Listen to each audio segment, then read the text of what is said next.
محترم دوستو، السلام علیکم ورحمۃ اللہ وبرکاتہ۔ امید کرتا ہوں آپ خیریت سے ہوں گے۔ اللہ آپ کو سلامت رکھے، خوش رکھے، آباد رکھے۔ پیارے عزیز دوستو، اللہ تعالیٰ کے ایک ایسے نورانی فرشتے جن کا نام حضرت جبرائیل علیہ السلام ہے، ان کو تمام پیغمبروں کے صحابی ہونے کا مرتبہ حاصل ہے، اور یہ اتنے بڑے اور طاقتور ہیں کہ اپنے ایک پنکھ سے، ایک پر سے پوری دنیا کو ختم کر سکتے ہیں۔ آج کی اس ویڈیو میں ہم جانیں گے اللہ نے حضرت جبرائیل علیہ السلام کو کیسے پیدا فرمایا، ان کی شکل اور صورت کیسی ہے، انہیں کتنی طاقت دی گئی ہے، اور اللہ نے انہیں کون کون سے خاص کام سونپے ہیں، کیا فرشتوں کی شادی ہوتی ہے اور ان کی اولاد ہوتی ہے، جب فرشتے پیدا ہوتے ہیں تو سب سے پہلے کیا کام کرتے ہیں، فرشتوں کی تعداد یعنی گنتی کتنی ہے، اللہ فرشتوں کے ذریعے اس دنیا اور پوری کائنات کا سسٹم کیسے چلاتا ہے، کیا فرشتے کھانا پینا کرتے ہیں، کیا فرشتوں میں مرد اور عورت ہوتے ہیں، ان کی زندگی کتنی لمبی ہوتی ہے اور انہیں موت کیسے آتی ہے۔ ان سبھی سوالوں کے جواب قرآن اور حدیث کی روشنی میں آج کی اس ویڈیو میں آپ کو بتاؤں گا، اس لیے آپ سے گزارش کروں گا کہ ہماری اس ویڈیو کو آخر تک ضرور دیکھیے گا۔ دوستو، حضرت جبرائیل علیہ السلام اللہ تعالیٰ کے سب سے پسندیدہ فرشتے ہیں اور سبھی فرشتوں کے سردار ہیں۔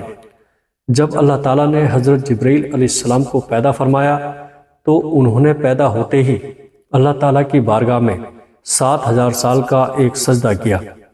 اس سجدے کے بعد انہوں نے اللہ کی تعریف کی اور شکر ادا کیا۔ فرشتے اللہ کی وہ نورانی مخلوق ہیں جو گناہوں سے پاک ہیں۔ اللہ تعالیٰ نے انہیں معصوم اور پاک صاف بنایا ہے اور وہ ہمیشہ اللہ کے حکم کو مانتے ہیں۔ دوستو، حضرت جبرائیل علیہ السلام کی سب سے بڑی ذمہ داری یہ ہے کہ وہ تمام پیغمبروں کو اللہ کا پیغام پہنچاتے ہیں۔ اس کے علاوہ بھی اسلام کے لشکر کی مدد کرتے ہیں اور اللہ کے دشمنوں کو تباہ کر دیتے ہیں۔ حضرت جبرائیل علیہ السلام کتنے بڑے فرشتے ہیں، اس کا اندازہ ان باتوں سے لگایا جا سکتا ہے۔ روایت میں آتا ہے کہ ان کے ایک کندھے سے دوسرے کندھے تک کی دوری 500 سال کی ہے۔ دوسری روایت میں یہ دوری 700 سال بتائی گئی ہے۔ پیارے عزیزو، ان باتوں سے صاف سمجھ میں آتا ہے کہ جس فرشتے کے کندھے اتنے بڑے ہیں وہ خود کتنا بڑا اور طاقتور ہوگا۔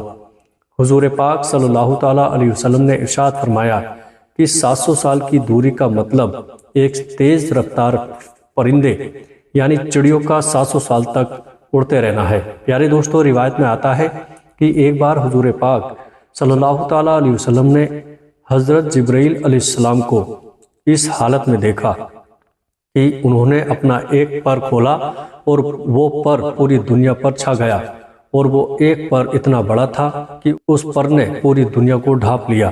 اللہ تعالیٰ نے حضرت جبرائیل علیہ السلام کو اتنی طاقت دی ہے کہ اس کا اندازہ اس بات سے لگایا جا سکتا ہے کہ جب اللہ تعالیٰ نے قوم لوط پر عذاب بھیجنے کا ارادہ فرمایا تو حضرت جبرائیل علیہ السلام نے اپنے ایک پر سے قوم لوط کی ساری بستیوں کو اٹھا لیا اور پورے شہر کو تباہ کر دیا۔ بخاری شریف کی روایت ہے کہ حضور پاک صلی اللہ تعالیٰ علیہ وسلم نے ارشاد فرمایا کہ میں نے حضرت جبرائیل علیہ السلام کو ان کی اصلی حالت میں دیکھا ہے، اور حضرت جبرائیل علیہ السلام کے 600 پر تھے۔ ان کا ایک پر اتنا بڑا ہے کہ وہ پوری دنیا کی زمین کو پورب سے لے کر پشچم تک پوری دنیا کی زمین کو ڈھانپ لیں۔ حضور پاک صلی اللہ تعالیٰ علیہ وسلم نے ارشاد فرمایا کہ میں نے دیکھا کہ حضرت جبرائیل علیہ السلام اپنے تخت پر بیٹھے ہوئے تھے، وہ تخت جو اللہ تعالیٰ نے ان کو عطا فرمایا تھا، اور ان کے پر قیمتی ہیرے جواہرات اور موتیوں سے سجے ہوئے تھے، اور حضرت جبرائیل علیہ السلام کے پاؤں ہرے رنگ کے تھے۔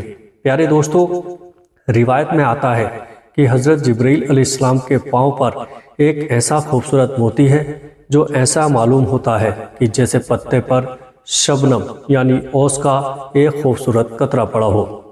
حضرت جبرائیل علیہ السلام کی پیشانی یعنی ماتھا بہت روشن ہے، ان کے بال گھنگرالے ہیں، دانت چمکتے ہوئے ہیں، اور ان کے سر کی خوبصورتی مرجان پتھر سے بھی زیادہ ہے۔ اللہ تعالیٰ نے صرف حضرت جبرائیل علیہ السلام کو یہ خاص کام دیا ہے کہ وہ تمام پیغمبروں تک اللہ کا پیغام پہنچائے۔ اسی وجہ سے انہیں تمام پیغمبروں کا صحابی اور ان کے پاس جانے کا مرتبہ حاصل ہے۔ پیارے عزیزو، ایک روایت میں آتا ہے کہ ایک مرتبہ حضرت حمزہ رضی اللہ تعالیٰ عنہ نے حضور پاک صلی اللہ تعالیٰ علیہ وسلم کی بارگاہ میں یہ عرض کیا کہ یا رسول اللہ صلی اللہ تعالیٰ علیہ وسلم، میں حضرت جبرائیل علیہ السلام کو ان کی اصلی حالت میں دیکھنا چاہتا ہوں۔ تو حضور پاک صلی اللہ تعالیٰ علیہ وسلم نے ارشاد فرمایا کہ اے حمزہ، تو ان کو دیکھنے کی طاقت نہیں رکھتا، لیکن پھر بھی حضرت حمزہ رضی اللہ تعالیٰ عنہ نے حضور پاک صلی اللہ تعالیٰ علیہ وسلم کے سامنے ضد کی کہ یا رسول اللہ صلی اللہ تعالیٰ علیہ وسلم، میں حضرت جبرائیل علیہ السلام کو دیکھنا چاہتا ہوں۔ تو حضور پاک صلی اللہ تعالیٰ علیہ وسلم حضرت حمزہ کو لے کر کعبہ شریف کی طرف چلے گئے۔ وہاں پر حضرت جبرائیل علیہ السلام اپنی اصلی حالت میں موجود تھے۔ اس طرح جب حضرت حمزہ رضی اللہ تعالیٰ عنہ انہوں نے حضرت جبرائیل علیہ السلام کے پاؤں مبارک کو دیکھا تو ان کے قدموں کو دیکھتے ہی بے ہوش ہو گئے۔ پیارے دوستو، اس روایت سے بخوبی اندازہ لگایا جا سکتا ہے کہ حضرت جبرائیل علیہ السلام اللہ تعالیٰ کے کس قدر جلیل القدر اور کتنے بڑے فرشتے ہیں۔ پیارے عزیزو، حضور پاک صلی اللہ تعالیٰ علیہ وسلم نے ارشاد فرمایا کہ جب بھی اللہ تعالیٰ فرشتوں کو پیدا فرماتا ہے تو پیدا ہونے کے بعد سب سے پہلے فرشتوں کے منہ سے یہ الفاظ نکلتے ہیں، لا حول ولا قوت الا باللہ العلی العظیم۔ پیارے دوستو، جب اللہ تعالیٰ نے حضرت جبرائیل علیہ السلام کو پیدا فرمایا تو ان کے منہ سے بھی یہی الفاظ نکلے۔ پیارے عزیزو، حضرت جبرائیل علیہ السلام کا حضور پاک صلی اللہ تعالیٰ علیہ وسلم کے ساتھ ایک خاص رشتہ اور ایک خاص محبت تھی۔ ایک دن حضور پاک صلی اللہ تعالیٰ علیہ وسلم نے حضرت جبرائیل علیہ السلام سے ارشاد فرمایا کہ اے جبرائیل علیہ السلام، تو میرے بارے میں کیا خیال رکھتا ہے؟ یہ تو میں جانتا ہوں، یہ بتا کہ اللہ تعالیٰ کے نزدیک سب سے خاص نبی کون ہے؟ تو حضرت جبرائیل علیہ السلام نے عرض کیا، یا رسول اللہ صلی اللہ تعالیٰ علیہ وسلم، اللہ کی بارگاہ میں آپ سے زیادہ پسندیدہ کوئی نبی نہیں۔ اس کے بعد حضرت جبرائیل علیہ السلام نے عرض کیا کہ یا رسول اللہ صلی اللہ تعالیٰ علیہ وسلم، حضرت اسرافیل علیہ السلام اللہ تعالیٰ کے سب سے زیادہ قریب ہیں کہ اللہ تعالیٰ کے بیچ اور حضرت اسرافیل علیہ السلام کے بیچ صرف 70 نوری پردوں کا فاصلہ ہے، لیکن وہ کسی بھی نوری پردے کے اگر ذرا سا بھی قریب ہوا تو وہ جل کر راکھ ہو جائے گا۔ پیارے دوستو، معراج کی رات جب حضرت جبرائیل علیہ السلام حضور پاک صلی اللہ تعالیٰ علیہ وسلم کو لے کر گئے تو حضرت جبرائیل علیہ السلام سدرۃ المنتہا پر جا کر رک گئے اور کہنے لگے کہ یا رسول اللہ صلی اللہ تعالیٰ علیہ وسلم، میری پہنچ صرف یہاں تک ہے، اگر میں اس سے آگے جاؤں گا تو جل کر خاک ہو جاؤں گا، لیکن آپ کے مقامات تو اس سے آگے شروع ہوتے ہیں، اور صرف آپ کو ہی اللہ تعالیٰ نے یہ مرتبہ دیا ہے کہ اس کے بعد حضور پاک صلی اللہ تعالیٰ علیہ وسلم خود ہی آگے تشریف لے گئے اور اللہ تعالیٰ کا دیدار کیا۔ پیارے دوستو، حضرت جبرائیل علیہ السلام اکثر حضور پاک صلی اللہ تعالیٰ علیہ وسلم کی خدمت میں حاضر ہوتے تھے۔ وہ انسانی شکل میں آتے اور صحابہ اکرام بھی ان کی زیارت دیدار کیا کرتے تھے۔ فرشتے اللہ کی نورانی مخلوق ہیں جنہیں اللہ تعالیٰ نے صرف اپنی عبادت کے لیے بنایا ہے۔ انسانوں اور جنات کی طرح ان کے جوڑے نہیں بنائے گئے۔ اس کا مطلب ہے کہ فرشتوں کی نسل نہیں بڑھتی اور نہ ہی ان کی شادیاں ہوتی ہیں۔ اللہ تعالیٰ فرشتوں کو اپنے حکم سے پیدا کرتا ہے۔ اللہ تعالیٰ قرآن پاک میں ارشاد فرماتا ہے، اللہ تعالیٰ کے رسول اور مومنین ایمان لائیں اس پر جو اللہ تعالیٰ کی طرف سے ان پر نازل کیا گیا، یعنی قرآن پاک پر، اور یہ ایمان لائیں اللہ تعالیٰ اور اللہ تعالیٰ کے فرشتوں پر۔ پیارے دوستو، اللہ تعالیٰ نے جو یہ پوری دنیا اور کائنات بنائی ہے، اس میں سب سے چھوٹا گھر یعنی سب سے چھوٹا پلینٹ ہماری دھرتی ہے، اور دھرتی یعنی زمین کی سب سے گہری جگہ سے لے کر آسمان کی سب سے اونچی جگہ تک ایسی کوئی جگہ نہیں ہے جہاں اللہ تعالیٰ کے فرشتے موجود نہ ہو۔ دوستو، فرشتوں پر ایمان لانا ہر مسلمان کے لیے ضروری ہے۔ بنا فرشتوں پر ایمان لائے کسی مسلمان کا ایمان پورا نہیں ہو سکتا۔ فرشتے اللہ تعالیٰ کی وہ مخلوق ہیں جو انسانوں اور جناتوں سے زیادہ طاقتور ہے، کیونکہ اللہ تعالیٰ نے فرشتوں کو نور سے پیدا کیا ہے، اس لیے یہ اللہ تعالیٰ کی نورانی مخلوق ہے۔ جیسا کہ حدیث پاک میں آتا ہے کہ حضرت عائشہ صدیقہ رضی اللہ تعالیٰ عنہ فرماتی ہیں کہ فرشتوں کو نور سے بنایا گیا، جنات کو آگ سے اور انسانوں کو مٹی سے۔ فرشتوں کی پیدائش کب ہوئی؟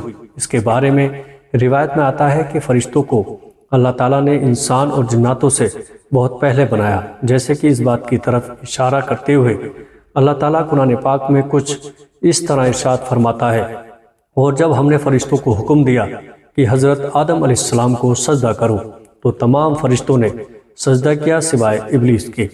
دوستو، اس آیت کریمہ سے یہ بات ثابت ہوتی ہے کہ اللہ تعالیٰ نے فرشتوں کو حضرت آدم علیہ السلام سے پہلے پیدا کیا، اور اسی وجہ سے فرشتے حضرت آدم علیہ السلام کو سجدہ کرنے کے لیے پہلے سے موجود تھے۔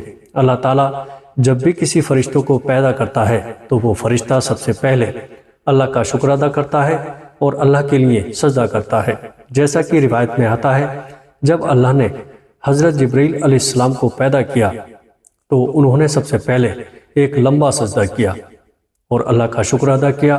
فرشتے اللہ کی نورانی مخلوق ہیں، یہ گناہوں سے پاک اور معصوم ہوتے ہیں، یہ صرف وہی کرتے ہیں جو اللہ تعالیٰ کا حکم ہوتا ہے اور اپنی مرضی سے کچھ نہیں کر سکتے۔ فرشتوں کی کوئی اولاد نہیں ہوتی، کیونکہ یہ مرد یا عورت نہیں ہوتے، نہ ہی یہ کھاتے پیتے ہیں۔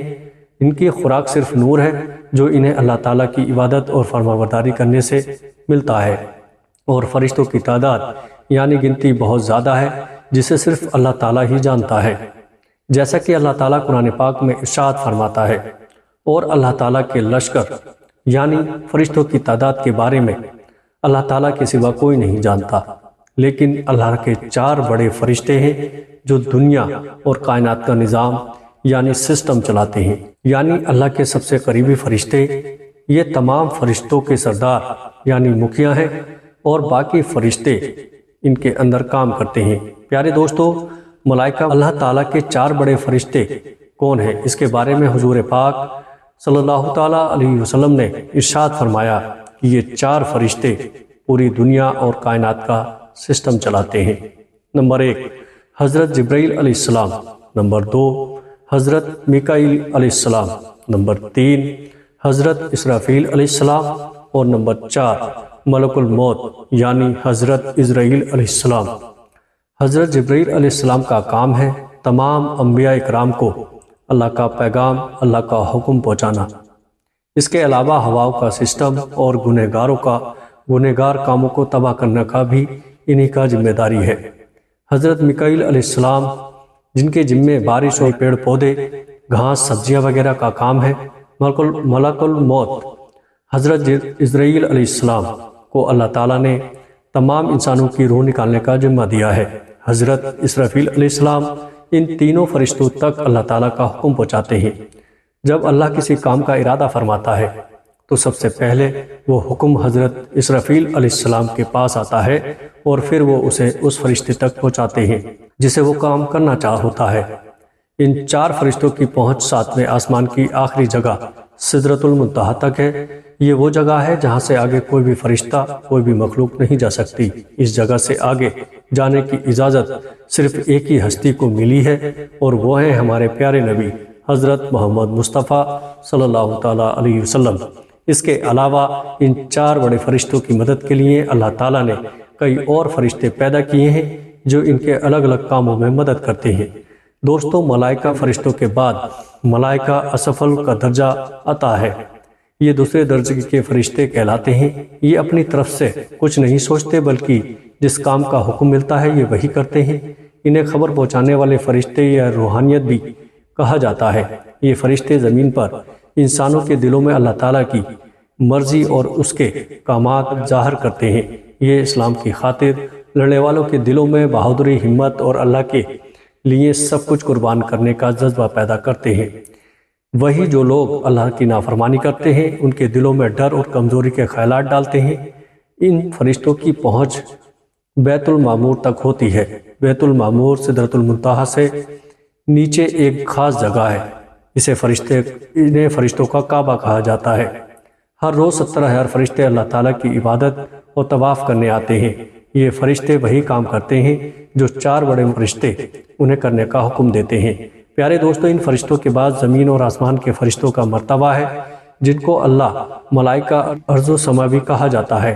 فرشتوں کی اس جماعت کے بارے میں آتا ہے کہ یہ فرشتے ہر وقت اللہ کی عبادت میں لگے رہتے ہیں، اور یہ فرشتے اللہ تعالیٰ کے آخری نبی حضرت محمد صلی اللہ تعالیٰ علیہ وسلم پر درود پاک بھیجتے ہیں اور مومنین پر رحمت نازل کرتے ہیں، اور ان کے لیے توبہ استغفار کرتے ہیں اور کافروں پر لعنت اور ملامت کرتے ہیں۔ پیارے دوستو، حدیث پاک کے مطابق آسمان میں 4 انگلیوں کے برابر کوئی ایسی جگہ خالی نہیں جہاں پر کوئی فرشتہ اللہ تعالیٰ کی عبادت کے لیے رکوع یا سجدہ میں نہ ہو، جیسا کہ اللہ تعالیٰ قرآن پاک میں ارشاد فرماتا ہے، اور اللہ تعالیٰ کے جتنے فرشتے ہیں وہ اسی کو سجدہ کرتے ہیں اور وہ تکبر نہیں کرتے۔ پیارے دوستو، کرامن کاتبین یہ فرشتوں کی وہ قسم ہے جو ہر وقت ہر انسان کے ساتھ رہتی ہے، اور اللہ تعالیٰ نے ان فرشتوں کو اس کام پر لگایا ہے کہ یہ انسان کے ہر عمل کا حساب و کتاب رکھتے ہیں۔ ان میں سے ایک فرشتہ